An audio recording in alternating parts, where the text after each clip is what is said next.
Welcome back. It's still VOP this morning on VOP TV.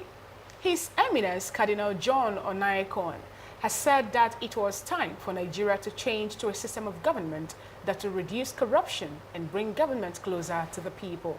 The Emeritus Catholic Bishop of Abuja stated this at a policy dialogue on new governance structure for Nigeria, organized by Abuja School Social and Political Thought, ASSPT in Abuja. According to him, anything that will bring government closer to the people, reduce discretion of stealing and corruption will be good for the nation. He said that the parliamentary system of government is built in such a way that it will not be so easy to steal such humongous sums of money and misuse of our natural resources legally. Onaiyekan cited that the provision of pension for governors, saying it was not fair after being well paid to be legally entitled to houses, cars and other things, while a retired police officer goes home with major sum as pension. He also said that restructuring, not constitutional amendment, will save Nigeria. Still in a related development, Oni of Ife, Oba Adeyeye Eniton, has voiced his support for the initiative, I beg your pardon, by 60 members of the House of Representatives advocating for Nigeria's return to parliamentary system of government. He expressed his stance while speaking to a delegation for lawmakers led by the House Minority Leader Kingsley Chinda and Abdusamad Dasuki, who visited him in Abuja over the weekend. The legislators visited the monarch to seek his counsel, blessing his support for the proposed bill aimed at restructuring elections at the local, state, and federal level. Still with us in the studio is Mr. Akin Fatanke, and he will be helping us to look into this particular topic while we try as much as we can to get across to the virtual guest. And to you, Mr. Akin, I have to start with you because you're the person I have here with us. We know that on the 14th of February, want us to try them? yeah, we will. They will let us know. Okay. They will let us know, sir. All right. I don't want to be fair. And yeah, I know. Patriotic citizen, you understand? Okay, now, ahead. on the 14th of February, 60 lawmakers, House of Representative members were of the opinion that we have to move from the presidential system of government to a parliamentary system of government.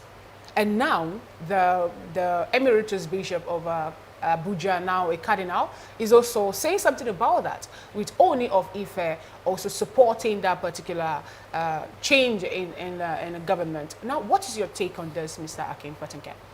Yeah, my take on it is to say we've seen this movie before. We've gone this route before. So the deja vu is clear.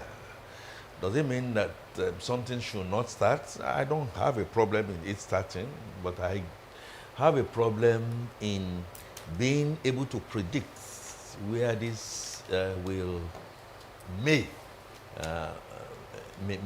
end.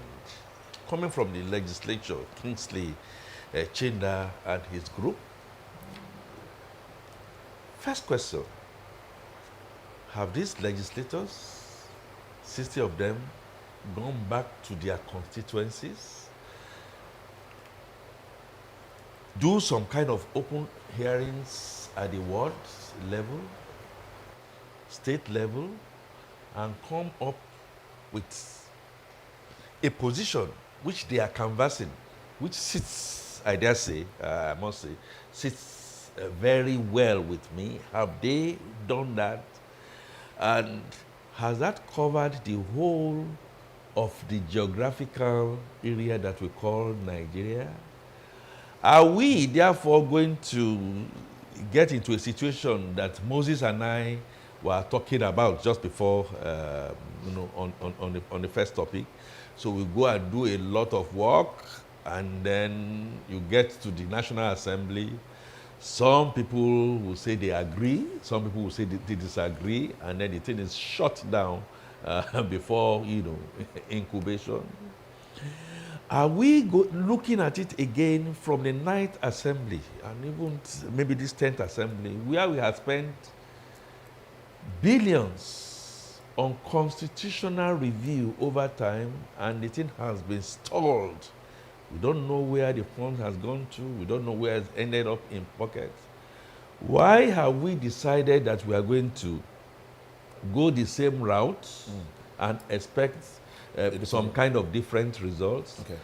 Is this legislators, 60 out of 300 that make up the nooks and crannies of this country, decided to say, hey, wait,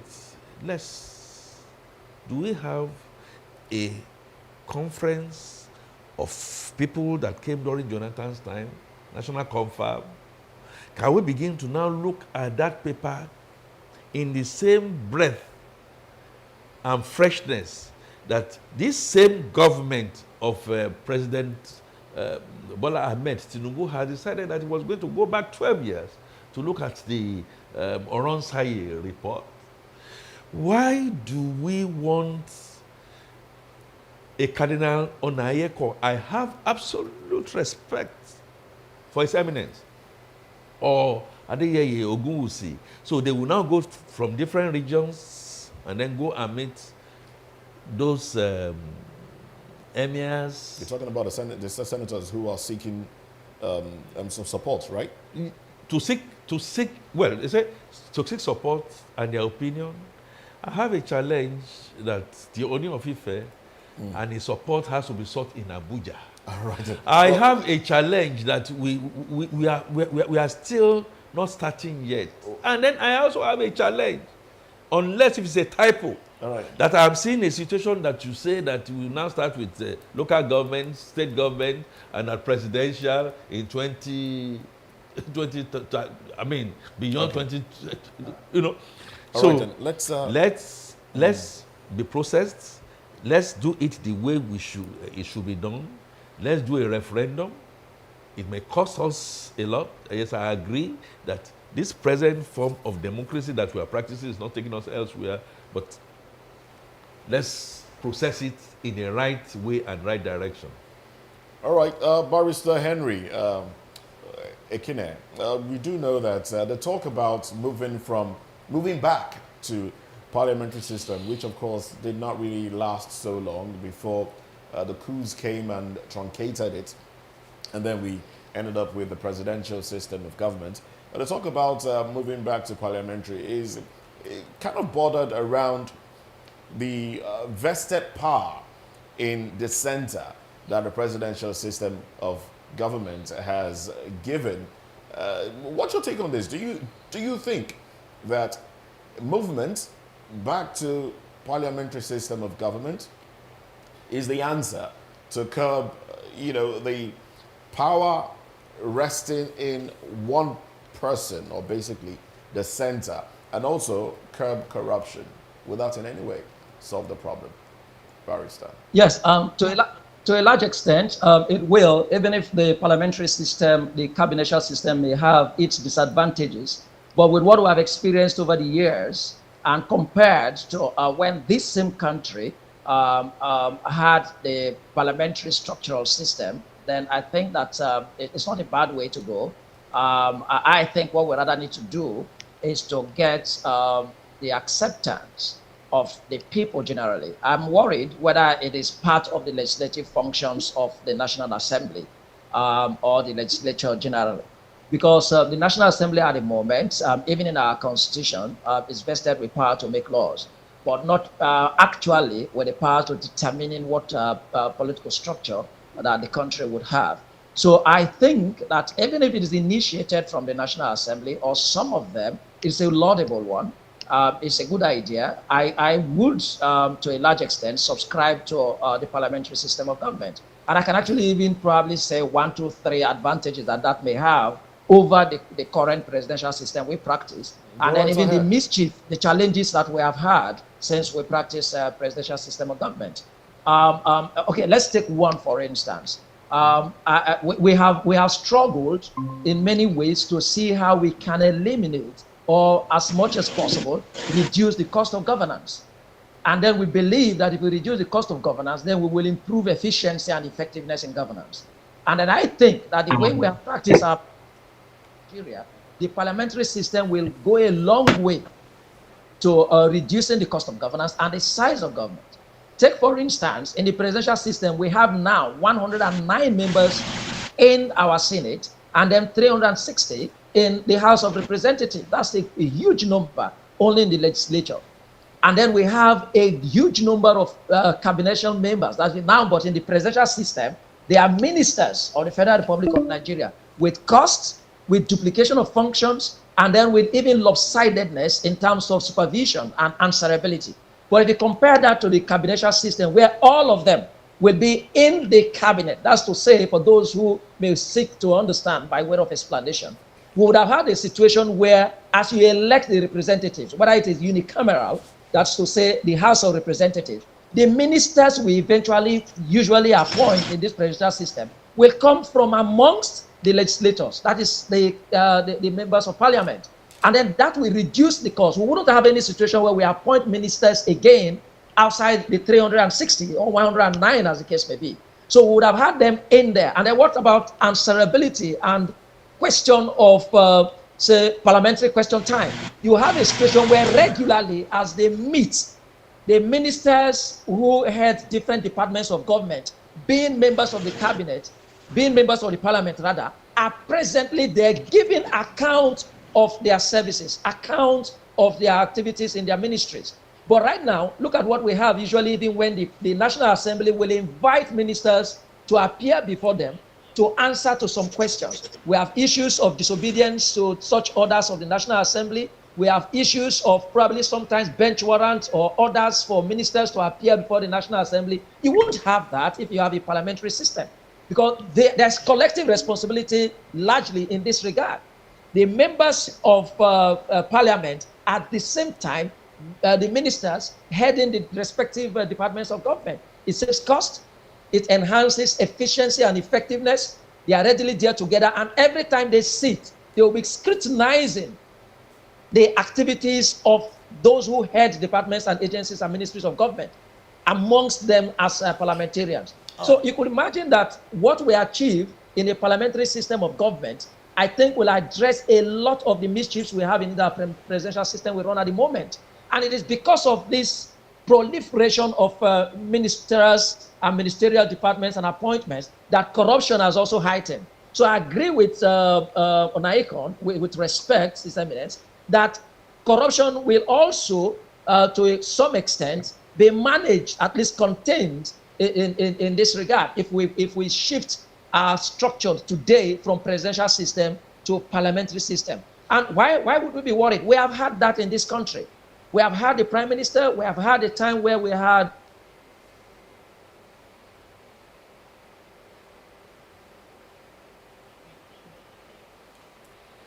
All right, and I was just going to ask him if he, is of the opinion that it was okay for senators to go seeking support from individuals, especially the Oni of Ife. But oh well, let's continue with the conversation. Oh yes, I was also going to ask him, but then I'll have to direct the question to Mr. Akin here.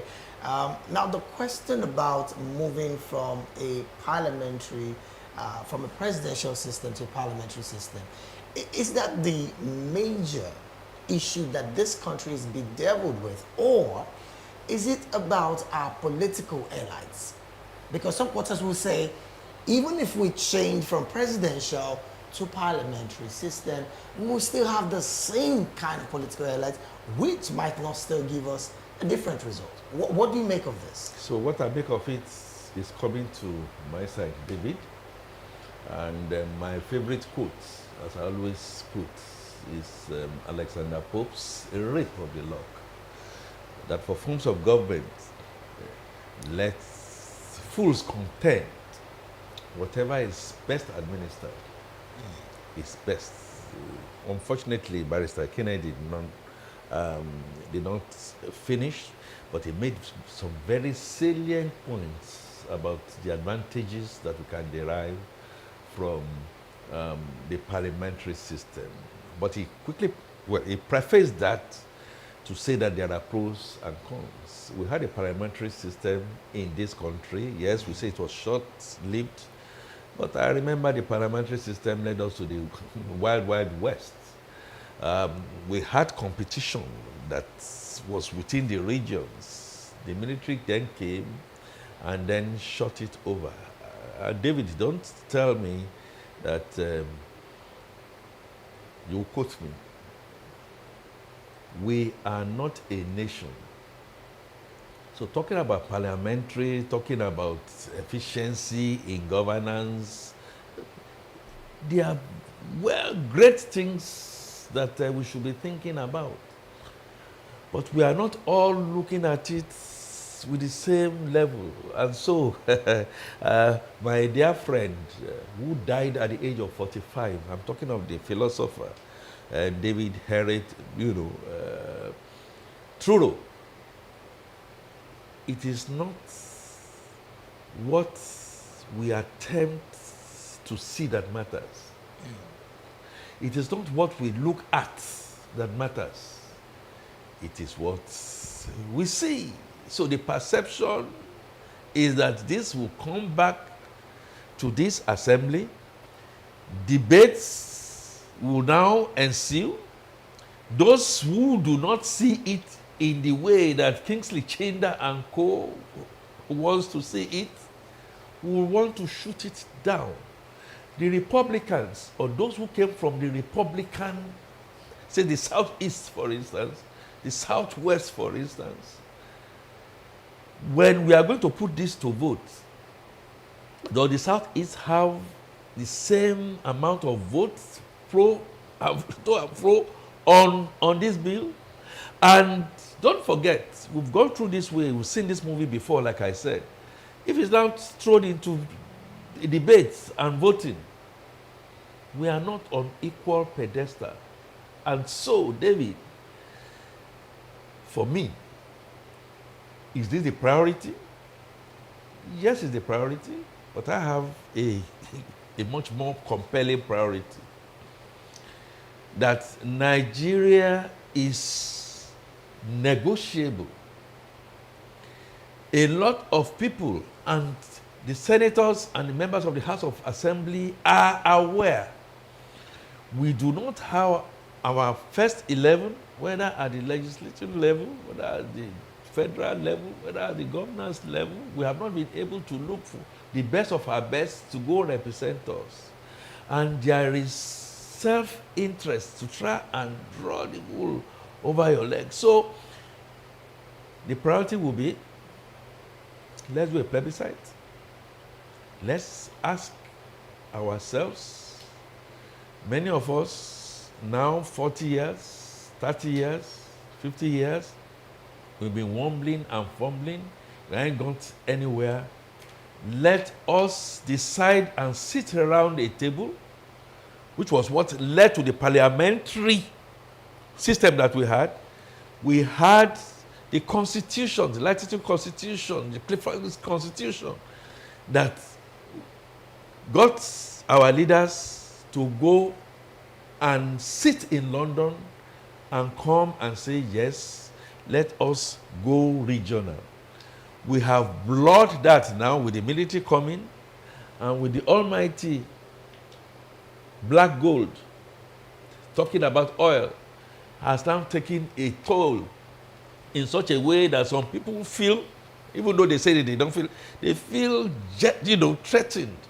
The oil in the Niger Delta, talking about resource control, should be ceded to them. And we all must now then come together and say, this is what we should be looking at, and this is what the central should be. We have blurred that, and that is what the restructuring that we are talking about is aiming at. To your tents, O Israel, we don't need to spill blood. David is a typical Igbo man. I, Aki, I am a typical Yoruba man. Moses, for assumption's sake, is a typical Hausa man. And Fina, with her looks and everything, is a typical Fulani. Let's get ourselves together and say, look, these are my interests, these are my fears. Can we move loosely a little bit and then take a decision to say, we do resource control, don't be afraid, we put something in the center. If you feel disadvantaged, can we begin to have discussions on it?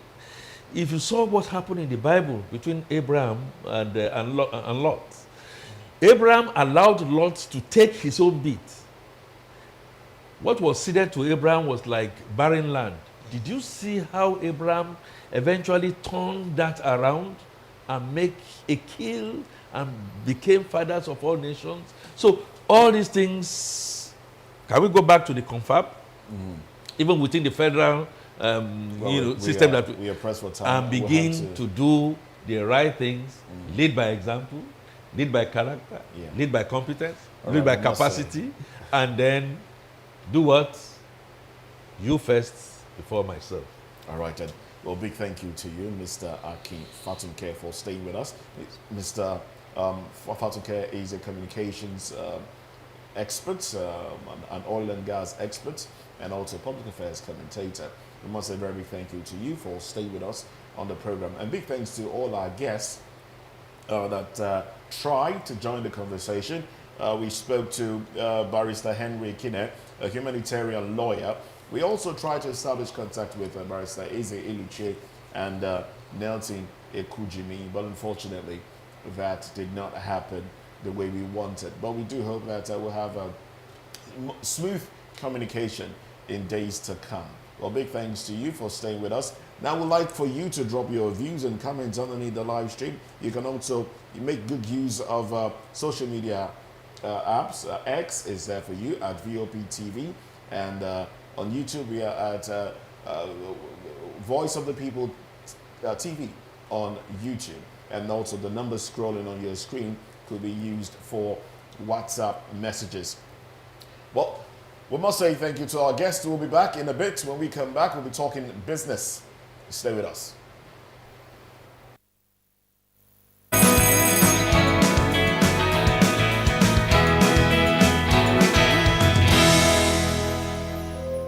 When your morning starts, make sure to look around for the right company to sell.